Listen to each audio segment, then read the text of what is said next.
Hey, fifth graders. All right, so this is going to be lesson two of unit six in your social studies.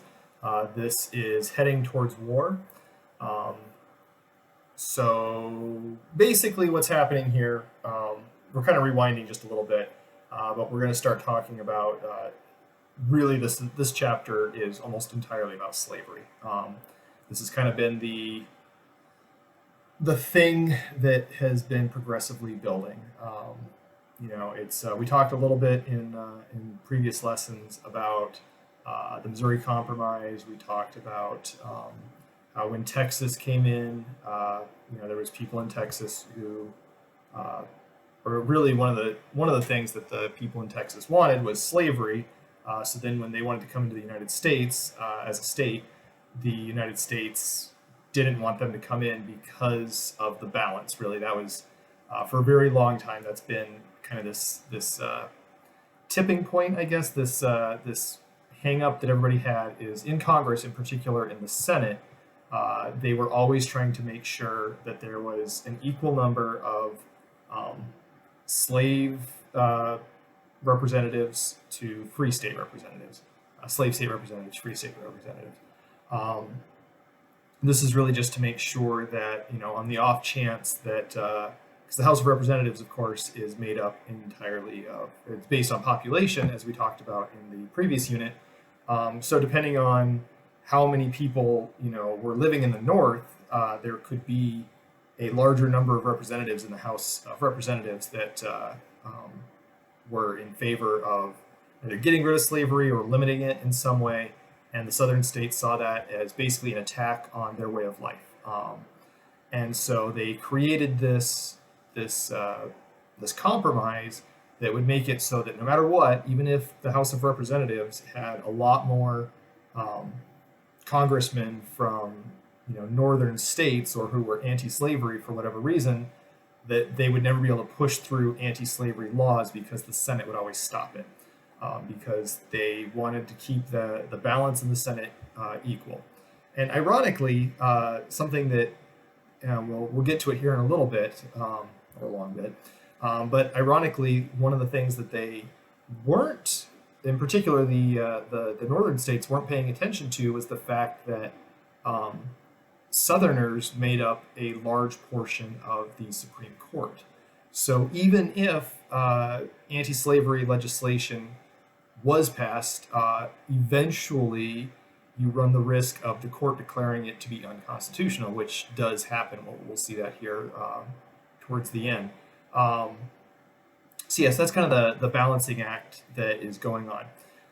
So really, we kind of pick up in about 1830, and there's this growing group called the abolitionists. And abolitionists are just people who want to get rid of something. To abolish is to get rid of something. And when we say abolitionists in reference to American history, we're talking about getting rid of slavery. So these were people who had a moral opposition to slavery. They thought that it was wrong, not just because it didn't make economic sense or whatever, but they actually found it to be morally unjust, which it was. Obviously, we know now.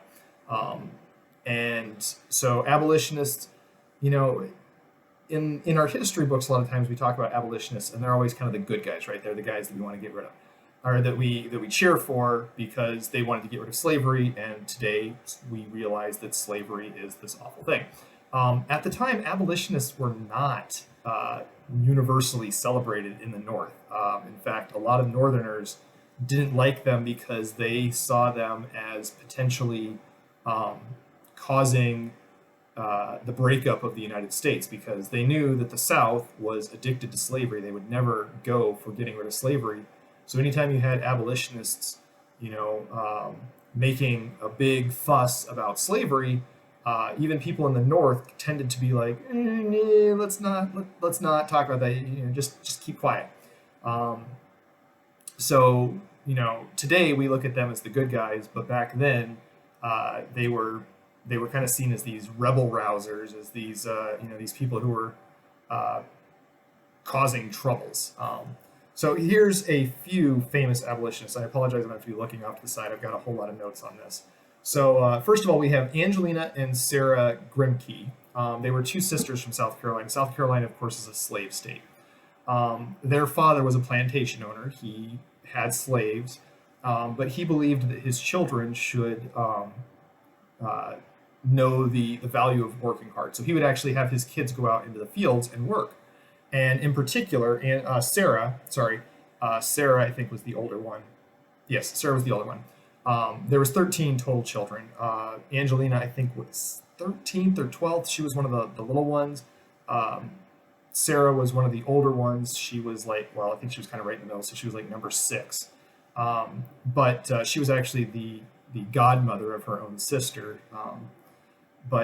So Sarah, when she was like 5 years old, is out working in the fields, and she sees a slave whipped. And if you can imagine, I mean, 5 year olds, that's kindergarten age. So imagine our little kindergarten buddies seeing, an adult or a teenager or even possibly a child um, being whipped by someone. That's pretty traumatic, right?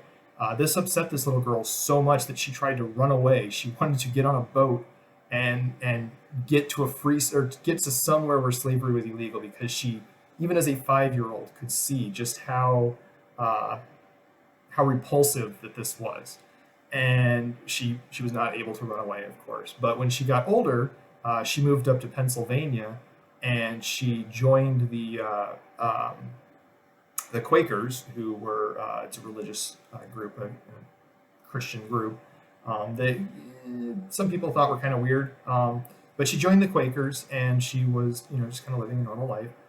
Eventually, her sister moved up. Now, in the South, a lot of them tended to be Baptists, and so moving to the north, but then two, becoming a Quaker. She kind of was the black sheep of her family, and then even worse is she brought her baby sister, came and joined her up there, and the two of them both became Quakers. So Sarah basically, well, first of all, backing up, sorry, before she had moved, another thing that she did was she taught her own personal slave. So, as this daughter of a very wealthy man, she had a personal slave who was there to like brush her hair and take care of her and all that sort of thing, basically like a nanny. But she taught this woman how to read, which was super against the law at the time. And that's kind of actually a common theme you'll notice with quite a few of these is people teaching slaves how to read was almost always resulted in these slaves realizing, like, wait a minute, this situation is wrong and should be, like, this is not okay. And so the Southerners were, I hate to say that they were right, but they were their worry was well founded. How about that? That letting slaves get educated, teaching them how to read, things like that, would cause them to realize that what was going on, what was being done to them, was barbaric and horrible and should not be allowed to stand. And but she taught her personal slave how to read, and then later she moved to Pennsylvania and became Quaker. Like I said, brought her sister up there. She and her sister were very outspoken against slavery. There was an anti-slavery newspaper, The Liberator, which we'll talk about here a little bit more in a second. That it was an abolitionist newspaper, and it got threats of people saying that they were going to come and burn it down, all this stuff. And she wrote a letter to the man who was running the newspaper, who was William Lloyd Garrison. That, again, we'll talk about here in just a second. But she wrote a letter to William Lloyd Garrison, just encouraging him and basically saying, like, look, it could be that a mob is going to show up and destroy your business, even kill you. But if that is how God chooses to further his goal or his desire to get rid of slavery, then we need to accept that. He published this letter without telling her, so she kind of almost became famous, like without realizing it. And of course, in the South, they just hate this lady now, and in the North, even, they're kind of like, this lady's a little dicey. She basically, just because she was so outspoken against slavery, she kind of became a part of the women's rights movement as well, just based on the fact that she wouldn't be quiet and just do what the men told her to do. And so she wrote a pamphlet called An Appeal to Christian Women of the South, which basically said, hey, women in the South, I realize that you guys can't hold political office. You don't have any, official political power. You can't even vote. But there's ways that you can get slavery outlawed in the South. You need to start pressuring your husbands, your brothers, your fathers, pressure them to make them see, that slavery is evil, which again, of course, just makes her so popular. But she just continued to be outspoken basically for her entire life, and her sister kind of right along there with her. So I mentioned William Lloyd Garrison. He was from Massachusetts. He was the founder of the Liberator, and his newspaper basically just reported on the evils of slavery, and encouraged anti-slavery beliefs in people. Um, a lot of people did not like this paper. Even in the North, there was people who did not like the newspaper just because it was, again, stirring up these anti-slavery beliefs in people, and the North was just hoping to keep slavery kind of contained. Like, let the South have slavery, that's fine, but keep it contained, and the rest of us can go on doing whatever it is that we want to do. But he's, basically antagonistic towards slavery, which was making the South upset, which made people in the North upset because they didn't want to have this fight going on. In 1833, he founded the American Anti-Slavery Society, and that was kind of his thing. So let's see. The next one is Frederick Douglass, that you guys have probably heard a lot about. He's pretty famous. He was a former slave, of course. His owner's wife, a woman named Sophia, I think it's Auld, A-U-L-D is how you spell her last name. She taught him to read when he was 12. Again, teaching that slave to read, which has unintended consequences for some of these Southerners. But she taught him how to read, and her husband found out and said, or actually she just taught him the alphabet. She didn't really teach him how to read, but she taught him the alphabet. And once you kind of have the alphabet down, you can start to make sense of words. And so he was a very intelligent man, young man at this time. But he, just from her teaching him the alphabet, he was able to very quickly progress to the point where he could read even fairly advanced pieces of literature and writings. And so he was taught by other kids in the neighborhood, most of whom were white. Little kids tend to not realize some of the social or societal hangups that parents have. So, if there's parents who say like, "Oh, this person's bad," or "This person, you shouldn't spend time with," or "They're not, not as good as us," little kids don't care as long as they can play. So some of these white children, they just happened to know this little slave boy and probably thought that he was a lot of fun to be with, and they helped him learn to read, not realizing, of course, that he would grow up to be this incredible abolitionist leader in the abolitionist movement. But anyway, so he would search for newspapers, and he would read any political writings or literature that he could find. In particular, the Columbian Orator, which was a collection of poems, essays, and dialogues that was mostly promoting patriotism and the ideals of the United States. But of course, one of the founding ideals of the United States is that all men are created equal. And so consequently, he gets that idea in his head. Wait, all men are created equal, and I'm part of that, so we should all be equal. Like, slavery should not be a thing. He read that when he was 12. So, those of you guys who struggle so much with reading, or not struggle with reading, but don't like to do it, or, when I give you guys reading logs, you have to read for like 30 whole minutes a night, and you just moan about it. Think about the fact that this little boy was your age, and he was hunting down newspapers so he could read the political sections of those newspapers. So, yeah, take that for what you will.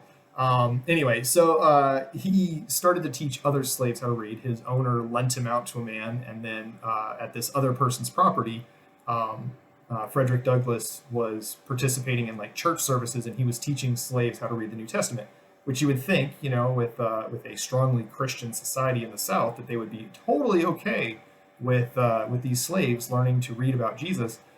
They were not. They were not okay with this at all. In fact, they formed basically a mob and came and beat up all the people who were participating in the church services for daring to learn how to read, and so those church services were ended. Eventually, he was able to escape, and he fled to England, and then while he was there, he continued to speak out against slavery, telling people what it was like, all that sort of thing. And his people who supported him and really thought highly of him, they actually went out and purchased his slavery so that he could return to the United States as a free man. And he continued to work as an abolitionist there. Um, so the other person, let's see, is this the last one? Yeah, the other person that the book talks about is Harriet Beecher Stowe. And Harriet Beecher Stowe wrote a book called Uncle Tom's Cabin. She wrote that in 1852, and she wrote this book by interviewing a lot of escaped slaves and just finding out like what was your life like as a slave. And they told her all these stories, and then she kind of used this and compiled it to create this story. This book, at the time of its publishing, became so popular that for a while it was outselling the Bible. It was that popular. Uh, there's a legend, it's not believed to be true, but there's a legend that she met Abraham Lincoln and he said, "Oh, you're the woman who wrote this book that started this war," basically. So, yeah, it was that powerful of a book. Imagine imagine if Harry Potter. So when the Harry Potter books came out, which you guys don't remember because they'd already been out when you were born. So maybe not the best example. Trying to think of a really popular series now that would do that. But Harry Potter is the one that I can think of where it's just like this, when the books are released, it's this huge event. Well, when Uncle Tom's Cabin was released, it didn't quite have that popularity right away, but eventually it got to the point where it was super, super popular. And so consequently, uh, uh, it was, of course, reviled in the South. But the story is about a man named Tom, who it starts with him. He's on a slave boat. And throughout the book, it chronicles him being purchased and then his life as a slave. Throughout the book, Tom is shown to be this, almost Christ-like figure. Not so much in that he's leading people to salvation, but in that he is living this selfless, good existence. He's always trying to do the right thing. He's always being the moral person, and he's surrounded by these evil people who are, his slave owners and the brutal treatment of it.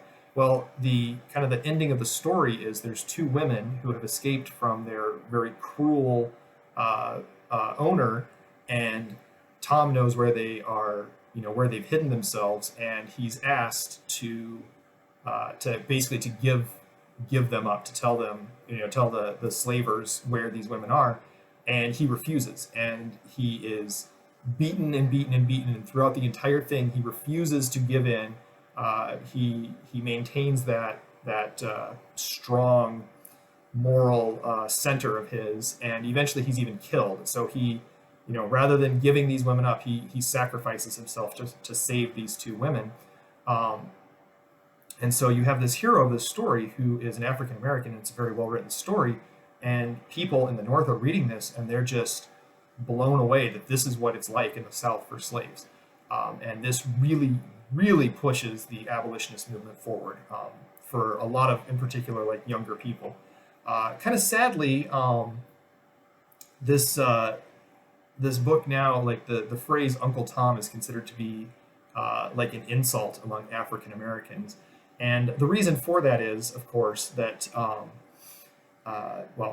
of course, you guys don't know, but the reason for that is that this book was so popular that people started to make plays about it. And then they made movies that were kind of based on plays. Well, the plays and the movies tended to do two things that were not great.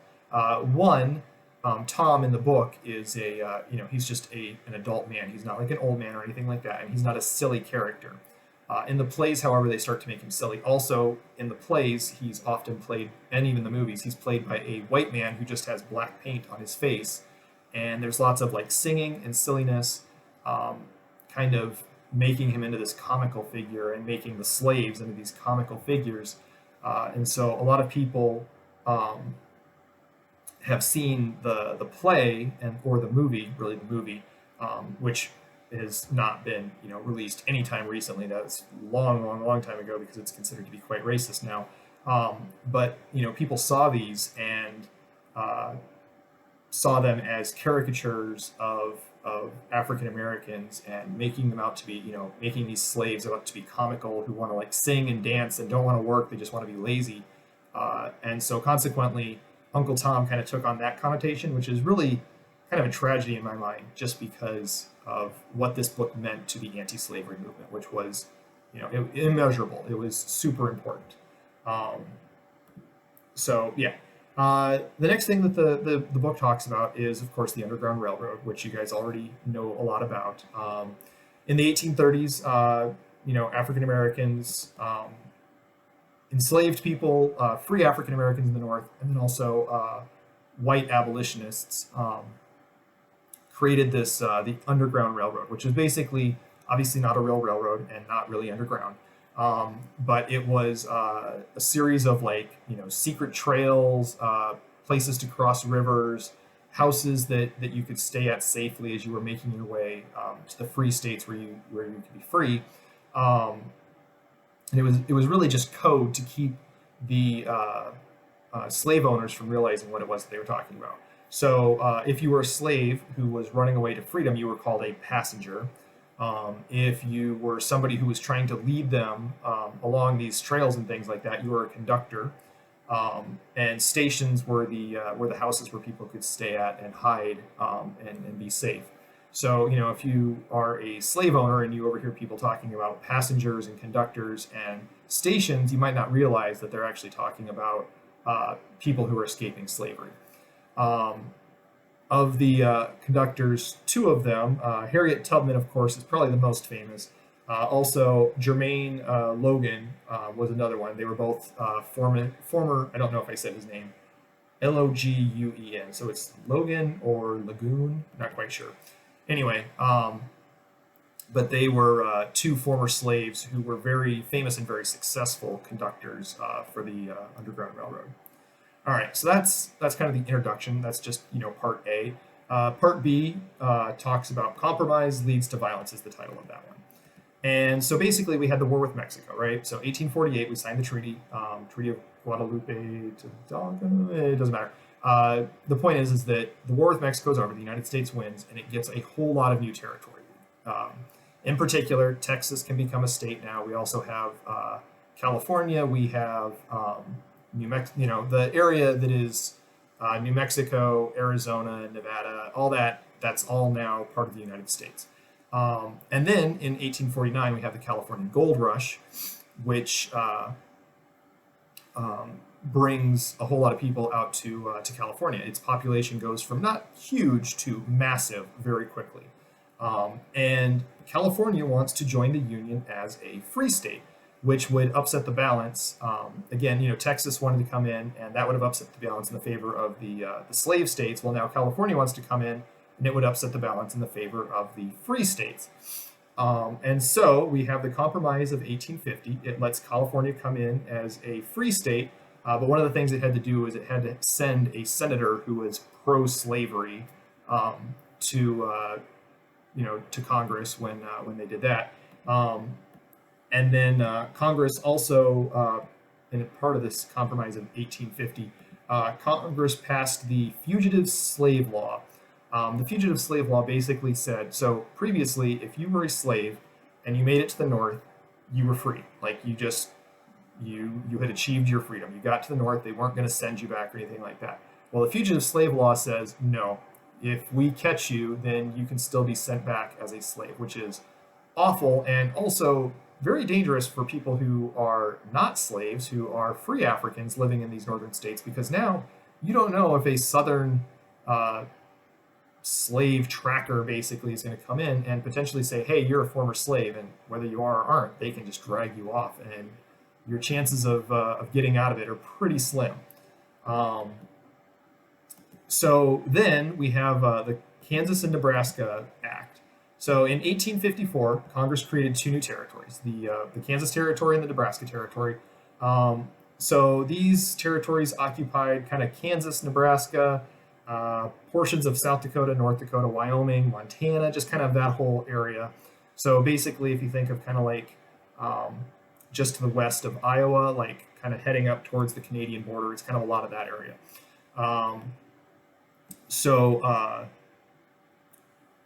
these are all located north of the Missouri southern border. And the Missouri Compromise, of course, said that anything north of the Missouri southern border cannot come in as a uh, can't have slaves, right? There's no slavery allowed above that border.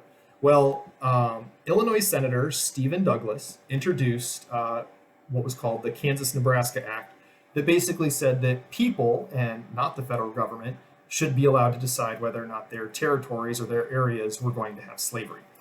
He called this popular sovereignty, and one of the things, the part of the slave debate, I guess, between or part of the debate between the North and South and pro-slavery and anti-slavery groups was state rights versus national like mandates. Essentially, like, can the federal government tell states what to do and they have to do it, or are states the ones who kind of are in control of that? And so obviously slavery was the biggest issue, but there were other issues that were involved with this. So this popular sovereignty, basically, when Congress passed this, and Congress passed it, but it overturns the Missouri Compromise. Now all of a sudden, any territory can be a slave state. It basically eliminates that north-south boundary. And what happens is a lot of northern abolitionists form the Republican Party, in kind of almost in response to this, basically just because they see it as a betrayal by northern lawmakers that they allowed this thing to go through. And then one particular very important Republican who joins this, or person who joins this party, was a little lawyer from Illinois. You've probably heard of him. His name was Abraham Lincoln. He did not say anything about necessarily wanting to end slavery, which the Republican Party had a lot of abolitionists, so they were all about ending slavery. But he did say that he didn't want to see slavery spreading. So then we have, basically we have this idea now where slave states, or not slave states, but territories can decide whether or not they want to allow slavery or not. And it's all based on voting. Well, a lot of these southern states, people are coming, in particular from Missouri, which happens to be right next to it, coming from these slave areas into these new territories so they can vote slavery as legal. Because for them, it's very important that they have as many territories that are supporting slavery as possible to basically keep the votes in their favor of not overturning it. So many Southerners moved to Kansas after the passage of the Kansas-Nebraska Act because they wanted to vote with popular sovereignty to make that a slave area. And Northerners do the exact same thing. So Kansas kind of has this flood of people coming in, and it's all about voting for slavery. So a newspaper eventually calls Kansas Bleeding Kansas because of the violence that erupts in this territory over this slavery versus anti-slavery issue. So in November 21st of 1855, a pro-slavery settler whose name was Franklin Coleman shoots and kills Free State stater Charles Dow. Now, he actually shot him in the back like 9 times. Their argument had nothing to do with slavery. It was actually, they had a long-standing feud. They did not like each other. It had something to do with, this is my land, no, it's your land. They're arguing about something. The point is that this guy gets shot, and pretty clear who did it. And the sheriff, who was pro-slavery, instead of arresting the man who was pro-slavery, he actually arrests one of Charles Dow's friends, Jacob Branson, for disturbing the peace, which is kind of just a general, you made a nuisance of yourself, so we're going to arrest you sort of a thing. And this really outlaws a lot of the anti-slavery crowd in Kansas. In fact, a lot of them break in and free him from prison, and he's able to get away, which then ticks off the pro-slavery crowd who are saying, like, these guys are taking the law into their own hands. Of course, both sides are saying the exact same thing. So then, May 21st of 1856, so this is 6 months later, basically, voters who favored slavery, they burned down the Free State Hotel in Lawrence, Kansas, and also 2 anti-slavery newspapers, and then they ransacked a whole bunch of houses and stores just kind of being jerks. Uh, so I mean, this is almost a military action against a town that just happens to disagree with them on the issue of slavery. Uh, so Republican Senator Charles Sumner from Massachusetts goes to the floor of the Senate, and he gives a speech called "The Crime Against Kansas." And in his speech, he just rips into the South and their, obsession, I guess, with slavery. He makes fun of them. In fact, there's a South Carolinian Senator Andrew Butler, and Charles Sumner basically says that this guy loves slavery more than his wife. To put it in like nicer PG terms, he basically says that if slavery was a woman, this guy would like to marry it, and would divorce his wife to be with slavery. Real kind of childlike, honestly, but at the same time, I mean, he feels very strongly that slavery is just reprehensible, and it is, so it makes sense. However, Senator Butler's cousin, who is from South Carolina, also as a congressman, Preston Brooks, he attacks Charles Sumner in Washington, D.C., and beats him with a cane almost to the point of killing him. And then, of course, there's this huge outcry from Northerners about this. Southerners love it, and they are actually mailing canes to Preston Brooks, and some of them have like engraved on them like "hit him some more" or something like that. Like it's crazy, and people are, obviously this is a point where the nation is becoming super divided, and any little thing is going to set it off. So a few days after this, John Brown, this is back in Kansas now, John Brown and his sons. So John Brown was just kind of he was a settler, but he was anti-slavery. He and his sons, and then some other supporters of theirs that were all abolitionists, they attack 5 Southern families, drag the men out. So they take 5 men and kill them and just murder them, brutally murder them. And again, then they escape, and they're never really caught. They have plans. In fact, I think they even go to Virginia and start doing like anti-slavery revolts and things like that in Virginia. So people are freaking out. But Kansas is this like powder keg that is really about to go off. And President Franklin Pierce, who was the 14th president of the United States, he eventually sends the army to Kansas just to settle everything down. And he saw the abolitionists as people who were endangering the existence of the United States with their just, fervent desire to see slavery ended, because of course the South has an equally fervent desire to see slavery continue. But the newspaper started calling the Kansas Territory Bleeding Kansas in response to this. So that gets us through sections A and B. Section C is a nation divided. So in 1857, there's a case that comes before the Supreme Court. This is probably one of the biggest things that ever happens in the Supreme Court. Maybe not the biggest, but it's really, really big. And it is, it's pretty rough. So you guys probably know roughly who Dred Scott is. Dred Scott was a slave. His owner, he actually was sold several times, but during one point in his life as a slave, his owner, who was a army surgeon, took him into territory that was free. Like you couldn't have slaves in that territory, but he took his slave with him.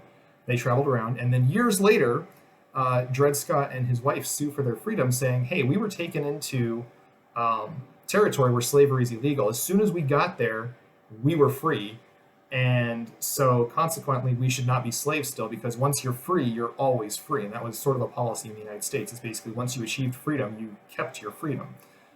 This partly was due to not wanting to have slaves who were freed by when their owner passes away, which happened not infrequently. The owner would pass away and he would free his slaves. And then these people, generally speaking, very quickly moved north to get away from persecution in the South. But these were free people. Well, the idea is that once these people had been freed, you couldn't re-enslave them in the United States. And so this once free, always free was sort of a policy that we had. Um, so Dred Scott said, "Hey, because of this, I should be free," and the Supreme Court ruled no. Once he's property, as property, basically, he's no different than any other piece of property. This doctor could take him anywhere he wanted, and so basically, he couldn't sue for his freedom because he was not a citizen of the United States. So yeah, this. In addition to this, the Missouri Compromise, which had already been pretty roughly, um, it was not really doing anything anymore. But the Missouri Compromise is ruled unconstitutional as part of the Dred Scott decision. Basically, it said that the United States can't make territories, be either free or slave. Essentially, it said that people have to vote on this, and so the Congress can no longer stop the spread of slavery, and a lot of Northern abolitionists in particular freak out about this. Um, and interestingly enough, the head of the Supreme Court, the Chief Justice, so the Chief Justice sided in this case against Dred Scott. However, and he was from the South, but he did not actually personally believe in slavery. He was a Catholic, but he didn't really like slavery. Instead, he just felt that state rights were more important, and so he wanted territories and states to decide on their own. He's the person who later swears in Abraham Lincoln. So it's kind of interesting that you have this person who sided on really the wrong side of one of the most important court cases in Supreme Court history, and yet he later, just very shortly thereafter, swore in the great emancipator Abraham Lincoln, who was the president that basically ended slavery. Dred Scott did, however, eventually get his freedom. He was the slave. The man who had owned him had passed away, but his wife still had him. That's who they were suing to get their freedom. She remarried, and when her husband found out that they were the owners of one of the most famous slaves of all time, he immediately freed them, and was like, "Yeah, no, we're not keeping this guy as our slave." So he does get his freedom. He doesn't unfortunately get to live very long as a free man, but he was freed. Okay. Now the next kind of thing that happens here is Abraham Lincoln runs for Senate in Illinois. And he runs against Stephen Douglas, who is the guy who had the Popular Sovereignty Kansas-Nebraska Act. That guy. Lincoln and Douglas run against each other, and Lincoln is their debates become extremely national news. So it kind of becomes this big deal, and Lincoln ends up losing. But during the debates, one of the things he says is, this government cannot endure permanently half slave and half free. Kind of one of those quotes. And so, he loses that, but then in 1860, he runs for president, and he actually runs against Stephen Douglas again. These two guys are kind of united. Douglas won the Senate seat, but Abraham Lincoln, of course, wins the presidency. And Southern lawmakers promised that they would secede from the Union if Lincoln wins. Secede means basically to leave, to no longer be part of the United States. And he did win, of course, in November of 1860. He wins. In December of 1860, so just 1 month later, South Carolina secedes. They're the first ones to leave.